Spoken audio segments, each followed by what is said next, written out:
Today, President Duterte has decided to extend the enhanced community quarantine until May 15 in Metro Manila, Central Luzon, Calabarzon, and other high-risk areas in Luzon, and impose the ECQ in other high-risk areas in Visayas and Mindanao with high incidence of COVID-19.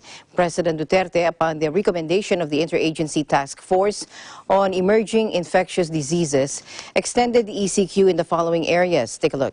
The National Capital Region, Calabarzon, Region 4A, Central Luzon, Region 3, and specifically in these provinces, Benguet, Pangasinan, Bataan, Bulacan, Nueva Ecija, Pampanga, Tarlac, Zambales, Batangas, Laguna, Cavite, Rizal, Quezon, Oriental Mindoro, Occidental Mindoro, Albay, Catanduanes, Antique, Iloilo, Cebu, Cebu City, Davao del Norte, Davao City. Now, presidential spokesperson Harry Roque said some of the listed areas like Benguet, Antique, Iloilo, Cebu, and Cebu City would still be subject to rechecking until April 30, and other areas will be placed under the so-called general community quarantine or the new normal. Let's listen in. Matapos pong makipagpulong ang ating presidente sa mga miyembro ng IATF, tinanggap po niya ang rekomendasyon ng IATF na ilagay po sa patuloy na ECQ ang NCR, Region 3, Region 4A at iba pang mga lugar hanggang Mayo 15 po. Ang mga lugar pong ito ay ang probinsya ng Benguet na po pwede pa pong magbago by April 30, ang NCR, ang Pangasinan na po pwede rin pong magbago by April 30, Bataan, Bulacan, Nueva Ecija, Pampanga, Tarlac, Zambales, yung Tarlac at Zambales po pwede pa rin magbago by April 30, Batangas, Cavite, Laguna, Rizal, Oriental Mindoro, Occidental Mindoro, Albay, Catanduanes, ang Antique at Iloilo, pareho pong pwede pang ma-recheck, ang Aklan at ang Capiz, pati na po ang Cebu at ang Cebu City na subject din to rechecking. Ang Davao del Norte, Davao City at ang Davao de Oro po na subject pa rin to resetting. Lahat pong probinsya na hindi napasama sa listahan nito ay mapapasailalim po sa general community quarantine. Yung mga areas naman po na low at moderate ay mapapasailalim nga po sa GCQ, ang new normal. Yung mga moderate na areas po ay ang mga probinsyang Negros Occidental, Negros Oriental, Siquijor, Davao del Sur, Davao Oriental, Sultan Kudarat, Lanao del Sur. At yung mga low po na areas na mapapasailalim din sa General Community Quarantine ay mga probinsya ng Apayao, Mountain Province, Ifugao, Kalinga, Ilocos Sur, Batanes, Quirino, Aurora, Palawan, Romblon, Camarines Norte, Sorsogon, Masbate, Guimaras, Bohol, Biliran, Eastern Samar, Leyte, Northern Samar, Southern Leyte, Zamboanga del Norte, Zamboanga Sibugay, Bukidnon, Camiguin, Davao Occidental, Sarangani, Agusan del Sur, Dinagat Island, Surigao del Norte, Surigao del Sur, Agusan del Norte, Basilan at Sulu.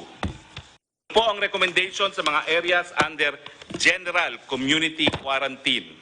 Ito po yung mga lugar na hindi na mapapasailalim sa ECQ.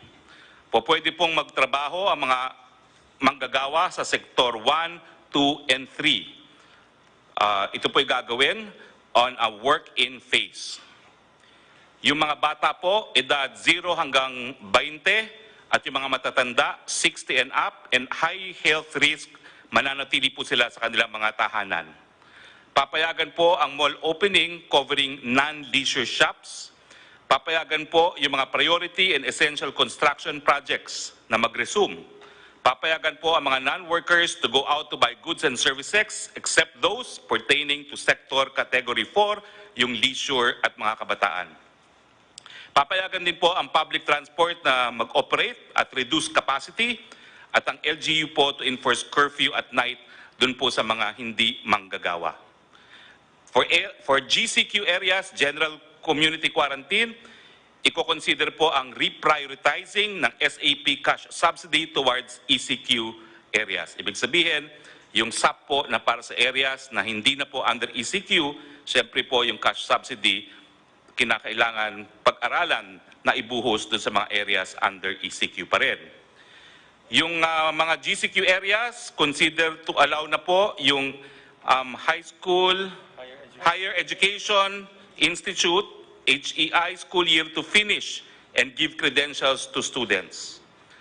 Sa ECQ and GCQ areas, bubuksan po ang mga paliparan at ang mga puerto para sa mga goods lamang. Yung option po to shift to GCQ sa mga moderate to low risk area by industry.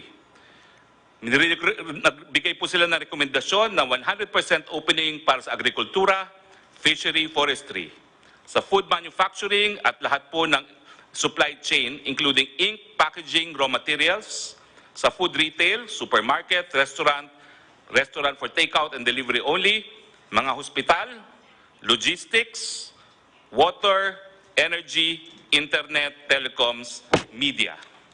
Yung opsyon naman po sa GCQ, sa moderate to low risk area by industry, ang rekomendasyon po ay buksan from 50 to 100% opening. Yung other manufacturing po, gaya na electronics and exports, yung e-commerce and delivery for essential and non-essential items, yung repair and maintenance services po, housing and office services. Yung option po to shift to GCQ in moderate to low risk area by industry, consider po na buksan hanggang 50% on-site work and 50% work from home. Mga financial services, BPO, other non-leisure wholesale and retail trade, other non-leisure services. Yung option po sa low risk to moderate areas na buksan by industry, consider for 100% closure. Maski po low to moderate risk, consider for 100% closure pa rin dahil po ang mga transmitters ay kabataan mula edad 0 to 20, lahat na eskwelahan. I-consider po ang late opening sa Setyembre except po sa online learning, yung leisure, amusement, gaming, and fitness, yung kid industry na tinatawag, turismo, all gatherings including religious conferences at iba pa, limited opening po ng malls at limited opening ng construction. Yan po ang rekomendasyon ng inyong IATF.